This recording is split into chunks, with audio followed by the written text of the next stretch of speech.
What's going on, guys? Welcome back to the channel here. Thursday, college hoops. I got to be honest, in today's video, this is a bad slate. This is a really, really bad slate.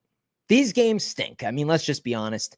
There's a small handful, a couple good ones in the mix. We're going to go over them just like I do in all my videos. If you're new here, hit the subscribe button. I cover college basketball every game, every day. So on the better slates, Monday through Wednesday and Saturdays, it'll be a little bit more exciting here on the channel. And to add salt to the wound, I'm coming off a losing day. Yes, Dan's rants lost in sports betting. I know they don't happen often, but we had a pretty nasty little losing day. We went 1-4. I'll put a screenshot up there of what I posted in the community section for the recap. Look, the ball just didn't bounce our way. I mean, we lost 2 bets in unbelievable fashion. I mean, truly, truly unbelievable. LSU plus 12.5, down 11, couple seconds left in the game, and Janai Broom just wanted to pad his stats a little bit, had a fight through like 3 LSU people and tipped in one last bucket. LSU loses by 13. So our 12.5 misses by a half of a point. Generally in those games where a team at home is down significantly and the game is pretty much decided, usually you see the junk time scoring from the team that's down. But Auburn, I don't know, man. I guess they like covering for their fans because they were still like scratching and clawing for every last little rebound, even in the final seconds of the game, to make that margin 13. So that was a tough loss. Missed that one by half of a point. We also had a tough losing wager on Mississippi State. I don't know if you guys just scoreboard watch or you just check the score after games are done. I watch all the games, and Mississippi State had the win in the bag. They're down 1 point. Only seconds remaining in the game. They're going down the court. We're getting 1.5, right? I gave out plus 1.5. That's what I locked in as my wager. So even if you miss, even if the game ends as is, we cash our ticket. But they make a nice pass on a kind of a fast break, just kind of on the last possession there. And a guy that's 6'10" has an easy dunk. And for whatever reason, he lays it off the glass and misses a point-blank shot for the win over Alabama. And of course, then they try to extend the game in just the final last couple seconds and blow that margin up, obviously above the margin of 1 where it was sitting before that whole debacle. And we lose that one by the skin of our teeth. Another one, actually 2, the Ole Miss game. We took the first half and we took the full game. Chris Beard, man, versus Old School, Texas, in town, Ole Miss at home, off of a loss at home. A great bounce back spot. And Texas off an emotional, miraculous 20-point comeback on their home floor. Then they're going on the road to Ole Miss. That was a slam spot. And it took a lot in me to not make that a bigger play, like to throw like 2-3 units on that. Situationally, that was a slam dunk. I cannot believe how poor the fundamentals are for that Chris Beard team, man. Chris Beard has completely lost his touch. Very overrated coach. Mississippi State and Ole Miss in general, kind of the bottom half of the SEC in general, is really, really fraudulent, in my opinion. At this point in time, I think we've seen enough of a sample size here. I get it. A lot of teams are ranked, and a lot of them are currently projected to be in the tournament. They suck. The bottom half of the SEC is dog shit. It's trash. And I will be fading these lesser teams with lesser coaching and just lesser rosters overall the rest of the way. So situationally, those were 2 slam dunk spots. Came up short on both of them. Maryland, though, cash it with Maryland. I'm surprised it took Maryland such a long time to kind of wake up. They were really, really snoozing, man. Just Queen had a tough game. Couldn't buy a layup. I mean, it took Maryland a long time to finally come to life and to pack that stadium with some big celebrities on the home floor. So that was really, really stunning. But eventually they came to their senses and got it done over Wisconsin. That was the ultimate bait line, right? You're getting a highly ranked Wisconsin team versus an unranked Maryland, and you're getting 4 or 5 points, depending on what line you got. The ultimate bait. Never take that with the ranked team. So well, easily could have been a 4-1 day or a 3-2 day. Became 1-4. And this is a good lesson, even on these losing days. If you manage your money correctly, it's just fine. It's like a little speed bump. We go 1-4, but they were only 1 unit apiece, 1.1. So we lose about 3.2 units on the day. Big deal. We'll get it back. I'm already circling some games for Saturday, actually. I'm looking way ahead, 2 days ahead to the Saturday slate. There's some particular matchups in the Big 12 and Power 4 in general that are home runs. And I will have some larger plays in the mix as long as the line is with a certain range. I got 3 games already circled that are going to be 3-unit plays. We're going big on Saturday, looking to make up some serious ground. It's just like stocks, guys. You win a couple of days, win a couple of days, win a couple of days, and have a nasty day in the mix. Win a little bit more, and then one day in the mix is unfortunate. and you just keep going. And this is different than this. That's all you got to do. You got to win more than you lose. You're always going to lose, though. It's always in the mix. That's sports betting. Makes it fun. If it was so easy and you won every single day, not only would everybody do it, but we'd be bored doing it. So we take the losing day with a grain of salt. Looking to move on to today, though. Let me bring up Pickett Sports. If you guys are interested, by the way, I mean, you're probably not, because I'm off a losing day and I'm the worst sports bettor in the world, according to 99% of people. Look at my track record from last year if you want a little bit of a larger sample size for college hoops. You can go back and look at my full year numbers on the season. But yeah, Saturday is going to be a massive day, so highly recommend getting on premium before the weekend if you're hesitant to even do it right now. So link to my website in the description. Let me share the screen with you guys, bring up Pickett Sports. And we are going to fly through this god-awful Thursday slate, man. I'm actually going to bring up some NBA props at the end of this video. Vermont and Binghamton, interesting game here. The line looks short to me. It's actually kind of concerning. I thought Vermont would be a larger favorite. I think Binghamton +4 is to play. Ohio State, Penn State. Here's a decent game, one of the few on the slate. I got to go Penn State here, man. The only thing that makes me a little bit hesitant, the fashion that Penn State has lost their last two games is just heartbreaking. I mean, you just fight the entire game to barely lose, but they play hard. They're playing hard for their coach. They're on their home floor. It's Ohio State, rivalry, all this stuff that goes on with the Big Ten. They're going to get up for this one. They're going to get this one in the win column. Do not lay any points in this game. This one will come down to the final shot, but I'm going to go Penn State on the money line in this one. They got to get it, man. They got to get one in the win column here. Desperation spot for Penn State. I'll take the Nittany Lions at home. Wright State, Youngstown State, interesting line here. It looks short to me as well. I'm going to take 1.5 with Wright State. Towson and Delaware is actually a decent game here, and I'll go with Towson. I'll lay the 2.5. Most of these games are garbage. Don't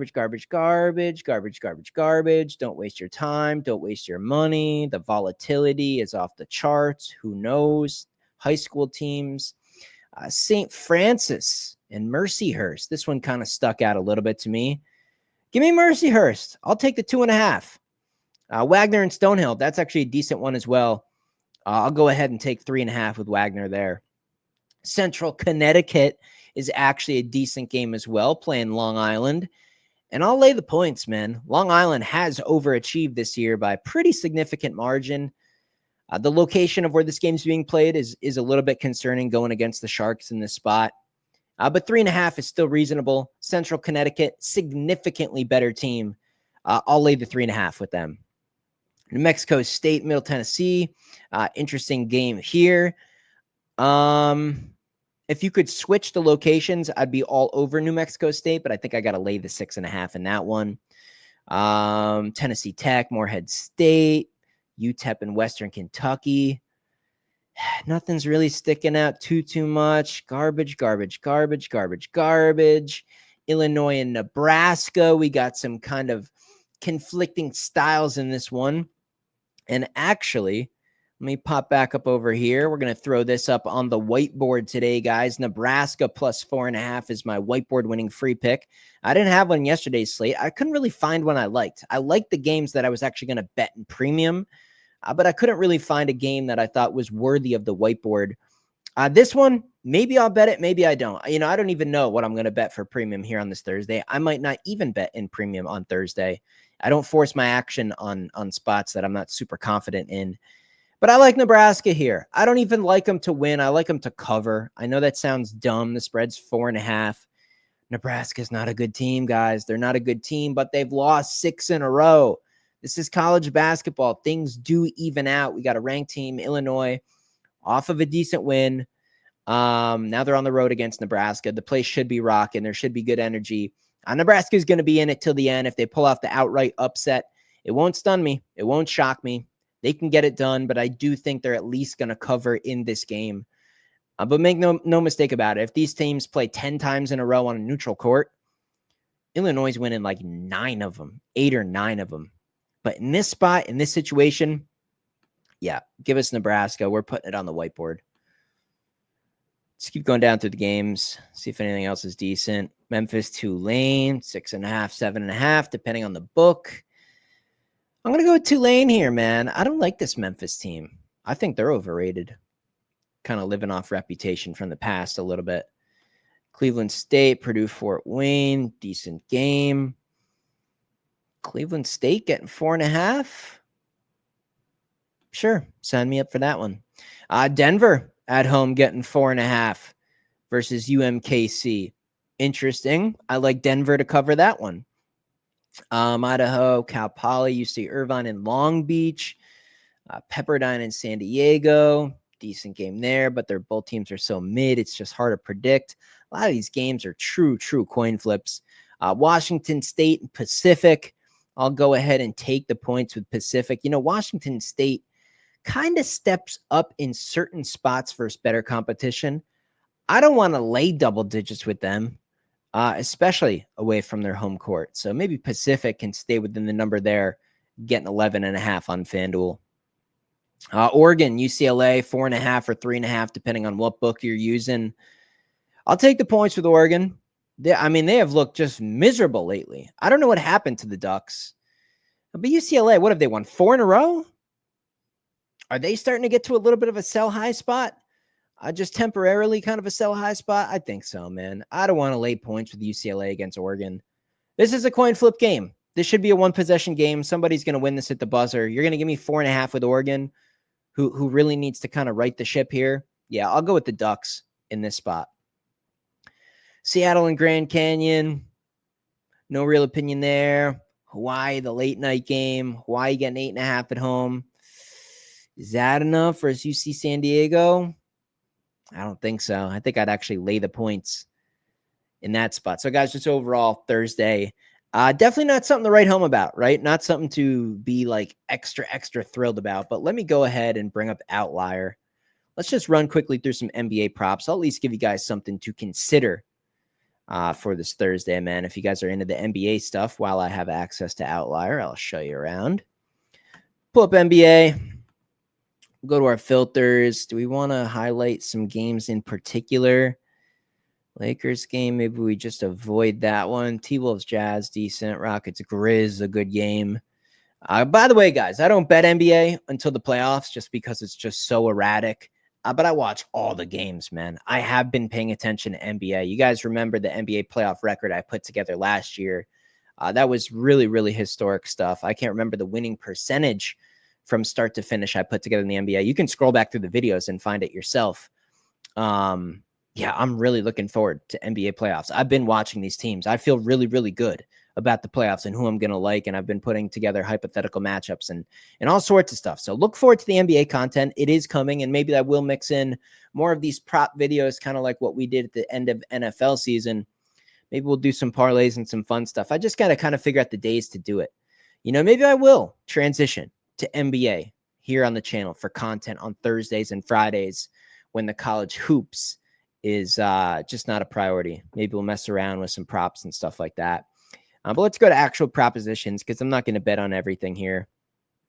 Is there anything I want to just take off for sure? Or are we good with that? I think I'm actually just going to leave everything because nothing too much in particular. Let's just look at all the results for these couple games. See if there's anything that really sticks out. I mean, Outlier does such a good job putting the stuff right in front of your face. Let's look into the sample size a little bit more. Van Vliet. Freddie. I got a nice little sample size here. Let's look at the last 10. Okay, so he's only got 2 in there. He's only got 2 in there, and he's gone 1, 2, 3, 4, 5, 6. All right, Fred Van Vliet. Under half of a block. This dude's blocking nobody, man. I like it. What are the odds? Minus 165. So there's a straight bet for you guys to consider. Fred Van Vliet. Under half of a block. So to get no block in this game, little Fred, minus 165. You can risk 1.65 units on that wager to profit 1 unit. I like it, man. I actually like that. 6 straight games on the road, no blocks. It's a great sample size, guys. Luke Kennard, exceeding 2.5 assists in 6 of his last 7, averaging 4. That's a pretty good sample size. Minus 154 over on DraftKings right now. If you guys are looking for something to put in your props for NBA, maybe consider Luke Kennard, just like 2+ assists or something like that. That's pretty solid right there. That's a big game too, man. That's a big game. That's a big, big, big game. Houston and Memphis, I'll be watching for sure. More Luke Kennard stuff. Dylan Brooks, not interested. He's so erratic, man. He's exceeded 3.5 points in the first quarter of 4 of his last 5 on the road, but nah, that's not something I would actually suggest. Desmond Bane, PRA, has exceeded 28.5 in 4 of his last 5 games at home. This is a big game as well. He's going to have to step up, averaging 31.4 PRA. Interesting. He's hit it in 4 straight. Maybe look at an alternative PRA for your parlays with Desmond Bane. The under overall is hit in 6 of the last games at home for the Grizzlies. So a lot of the games for them at home have been going under. Something to consider there. Wow, look at this one, guys. Luke Kennard has failed to exceed, or really to get a single block in 18 of his last 19 games, guys. That is sample size. That is significant. 18 of his last 19 games. The only problem, this bet is currently at minus 900. So if you're looking to boost your parlay payout just a little bit, you could consider putting that in there. That's risky, but that is quite a sample size, man. Quite a sample size.